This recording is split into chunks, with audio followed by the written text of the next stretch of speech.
Alright everyone, we start off today trying to analyze what's going to happen from here on out with regards to the Dobbs decision, to an extent the Bruen decision too on guns. I don't think that moves the metric at all for the midterms or in polling. You got to understand with the Bruen decision, it's kind of counterbalanced by the Gun Safety Act, aka the selling down the river of the Second Amendment for people 18 to 21 years of age, as well as the wrongfully accused in the country, which is many, many millions of people, by the Biden administration and by a bunch of GOP members, including a few in the House, although the largest block was the idiots of the Senate, Romney, Cornyn, the usual suspects, the gang of goofies, the neocons who should all be primaried. I'll be making a video probably tomorrow on that. All of them need to be challenged for their seats. If we can only knock off half of those individuals in 2024, it'll still be a pretty good day, and the GOP will be much improved because of that. As far as Roe v. Wade, though, with that decision, the Dobbs decision, here's my general thoughts.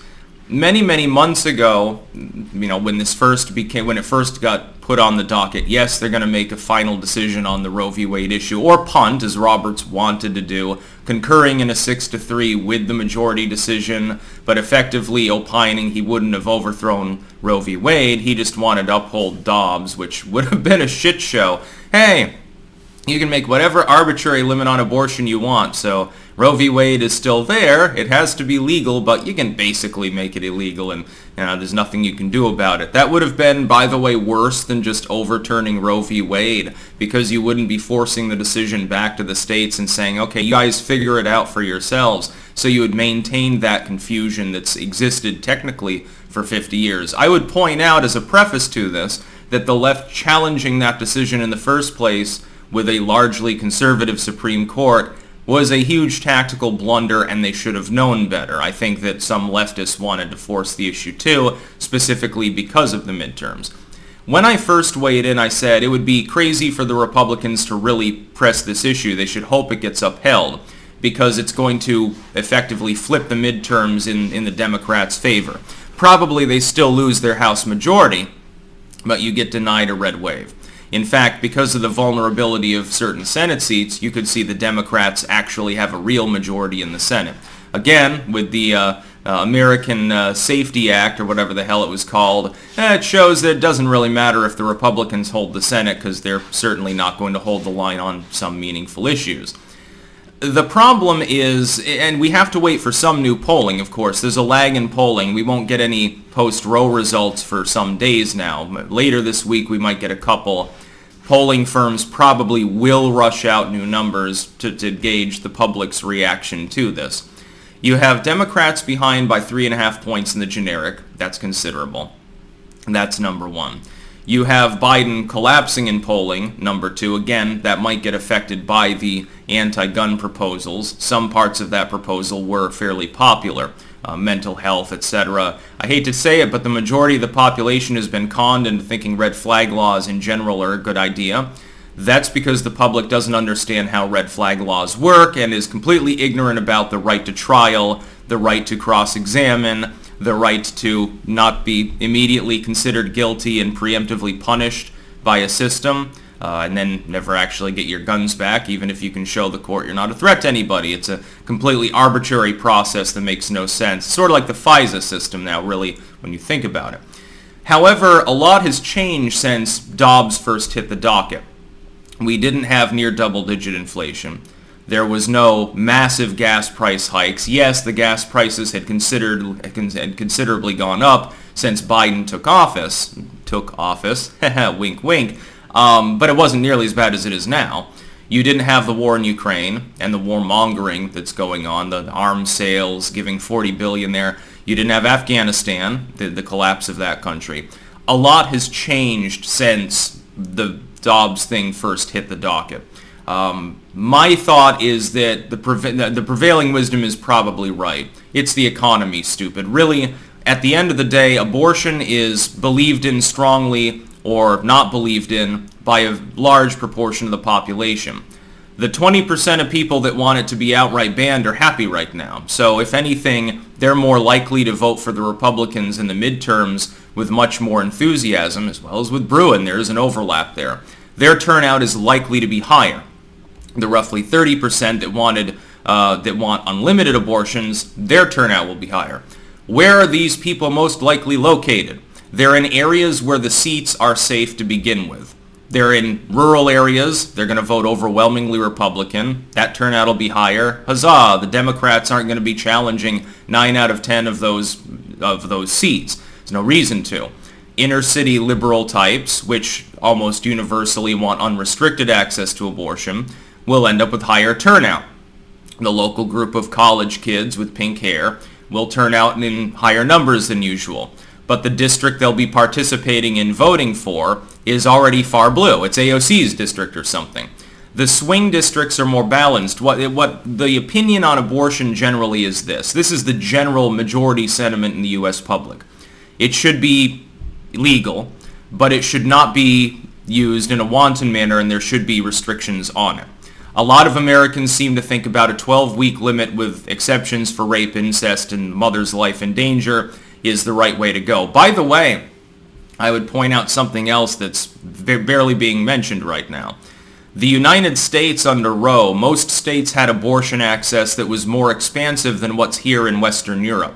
You know, all those so-called socialist countries that Bernie Sanders always brings up when it comes to setting a precedent for gun laws or for corporate tax rates, with the exception of the Scandinavian countries he's so fond of elsewise, or wokeness. All of those things, we should compare ourselves to Western Europe and be just like them. Not on abortion, though.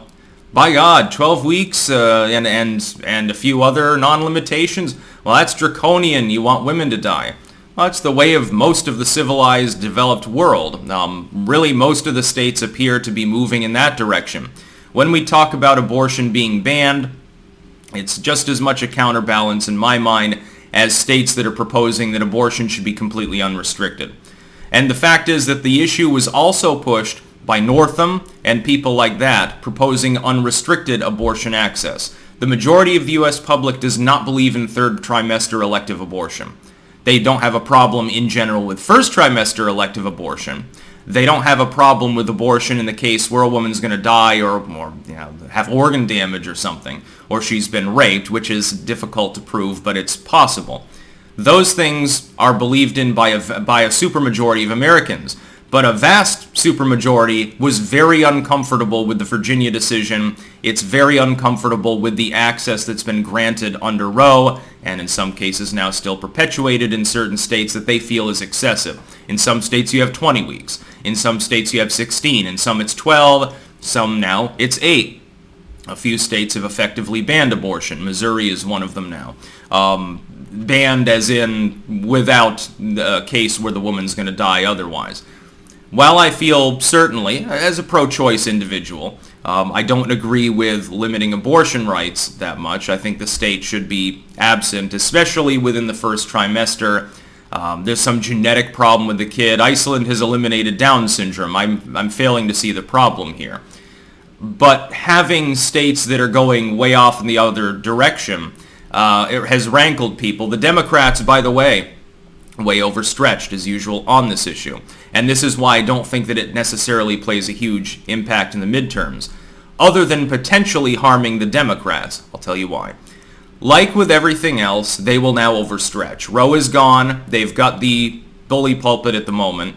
And what you see the blue states doing is effectively proposing that abortion will become unrestricted.